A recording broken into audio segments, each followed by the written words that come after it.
민주당 이재명 대표 이번 구속영장 실질심사는 지난 2년 동안 이어진 이 대표 관련 수사를 촌결살하는 성격이 강합니다. 이 대표는 검찰 수사를 정치검찰의 조작 수사라고 비난해왔지만 검찰은 이 대표가 권력형 토착비리의 전형이라며 한치도 물러서지 않았습니다. 이번 영장심사 결과에 따라 한쪽은 치명타가 불가피해 보입니다. 임성우 기자입니다. 재작년 9월 대장동 비리 의혹이 터지자 검찰은 전담 수사팀을 꾸려 수사에 들어갔습니다. 같은 해 11월 유동규 전 성남도시개발공사 기획본부장과 하천대유 대주주 김만배 씨, 남욱 변호사 등 대장동 일당이 배임과 뇌물 혐의 등으로 줄줄이 기소됐습니다.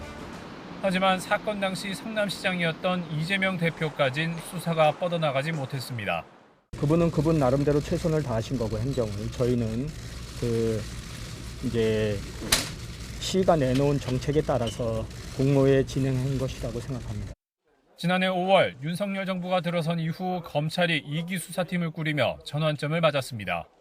유동규, 남욱 등 핵심 인물들이 기존 입장을 바꿔 이 대표를 비리의 몸통으로 지목하고 나선 겁니다.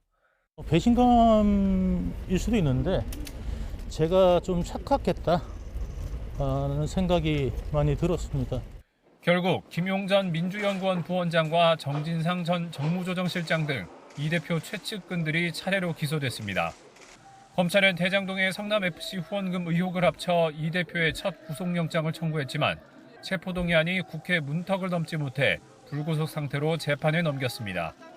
이후 검찰은 백현동 개발특혜와 쌍방울 대북 송금 의혹 수사를 이어왔고 이 대표는 모두 6차례나 검찰 포토라인에 선 끝에 두 번째 구속영장이 청구됐습니다.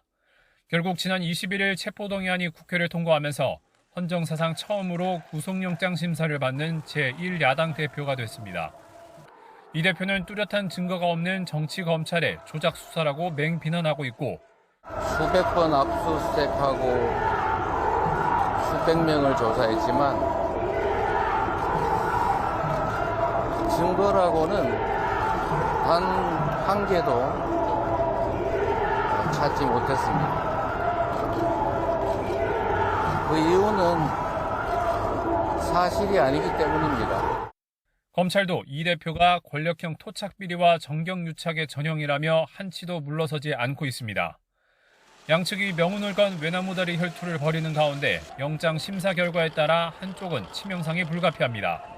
영장이 발부될 경우 이 대표는 한순간에 비리 정치인이란 오명과 함께 모든 정치적 자산을 잃게 되지만 반대로 기각된다면 지난 2년간 이 대표를 정점으로 한 검찰 수사의 정당성을 놓고 후폭풍이 거셀 것으로 보입니다.